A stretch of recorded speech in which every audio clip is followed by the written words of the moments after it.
Welcome to Roopa tailoring. ఇప్పుడు మనం ఒక హ్యాండ్ డిజైన్ అనేది చూద్దామండి. ముందుగా హ్యాండ్ అనేది ఈ విధంగా కట్ చేసి పెట్టుకొని కింది సైడ్‌న ఫోల్డింగ్ చేసి పెట్టాను.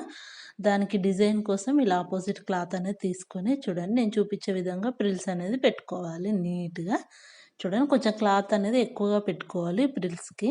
ఈ విధంగా మనకు హ్యాండ్ పొడవు ఎంతైతే ఉందో అంతవరకు ఇలా ప్రిల్స్ తోటి ప్రిపేర్ చేసుకోవాలండి. చూడండి, నీట్‌గా 1 బై 1 ఈ విధంగా నేను ఎలా అయితే పెడుతున్నానో అదే విధంగా కొంచెం క్లాత్ అనేది ఎక్కువగా పెట్టుకోవడం వల్ల మనకు డిజైన్ అనేది నీట్‌గా వచ్చేస్తుంది. ఈ విధంగా మనము హ్యాండ్ డిజైన్ కోసం ఇలాంటివి ఒక్క హ్యాండ్ డిజైన్ వచ్చిందంటే ఆటోమేటిక్‌గా ఈజీగా కొన్ని హ్యాండ్ డిజైన్స్ అనేటివి రెడీ చేసుకోవచ్చండి. కొత్త వాళ్ళకైనా సరే మనము టైలరింగ్ చేసుకుంటూ అలవాటైపోతుంటే అవే డిజైన్స్ అనేటివి వచ్చేస్తాయండి. పెద్ద కష్టమేమి ఉండదు డిజైన్స్‌కి గూడా. చూడండి, ఒక సైడ్ అయిపోయిన తర్వాత రెండో సైడ్ చూడండి ఈ విధంగా.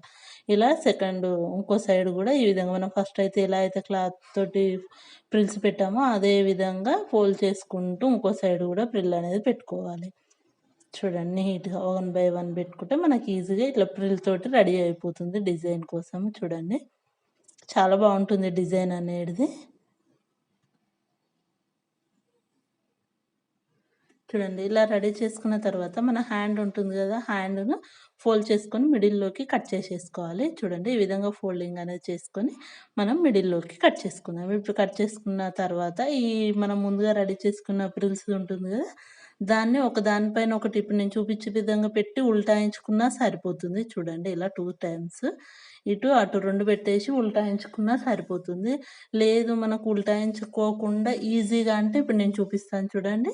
ఇలా వన్ సైడ్ క్లాత్ అనేది ఫోల్డ్ చేసుకోండి. చూడండి, కింద మనం ఫోల్డింగ్ చేసింది కిందికి ఉండేలాగా చూసుకోండి. చూసుకొని ఇలా క్లాత్ కొంచెం ఒక పావించి క్లాత్ అనేది ఫోల్డ్ చేసుకొని దాని పైన పెట్టేసుకోండి. చూడండి, నేను చూపించే విధంగా ఫోల్డ్ చేసుకొని దాని పైనుంచి స్టిచ్ అనేది వేసుకుంటే ఈజీగా మనకు హ్యాండ్‌కి మిడిల్‌లో వచ్చేస్తుందండి.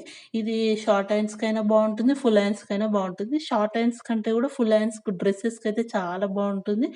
బ్లౌజెస్‌కి కూడా చాలా బాగుంటుందండి. ఇలా ఫుల్ హ్యాండ్స్ అంటే మనకు 10 ఇంచెస్ కాకుండా 14 ఇంచెస్‌కి అట్లా పెట్టుకొని డిజైన్ అనేది రెడీ చేసుకుంటే చాలా బాగుంటుంది. రెండో సైడ్ కూడా అదే విధంగా ఫోల్డ్ చేసుకొని స్టిచ్ అనేది వేసుకోవాలి నీట్‌గా.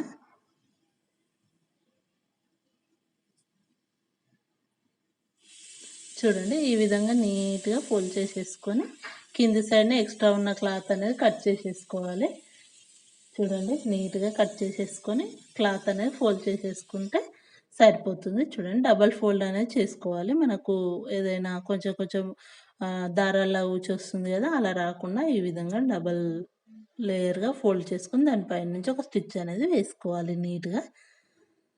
లేదు అనుకుంటే మనము కింది సైడ్‌న పైపింగ్ గానీ, ఇదే మోడల్‌లో ఫ్రిల్ అయినా సరే కిందన మనం డిజైన్ సెట్ చేసుకోవచ్చండి. చాలా బాగుంటుంది డిజైన్ కూడా.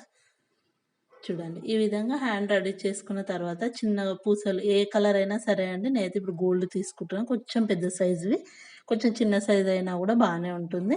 ఇలా ఇప్పుడు నేను చూపించే విధంగా క్లాత్‌ను రివర్స్ చేసుకొని మనము సూదితోటి ఈ విధంగా స్టిచ్ చేసుకోవాలి. చూడండి, స్టిచ్ చేసుకొని దానికి ఒక పూస అనేది పెట్టుకొని స్టిచ్ చేసుకుంటే మనకు హ్యాండ్‌కి మిడిల్‌లో డిజైన్ అనేది వచ్చేస్తుంది. చాలా బాగా కనిపిస్తుందండి డిజైన్ కూడా.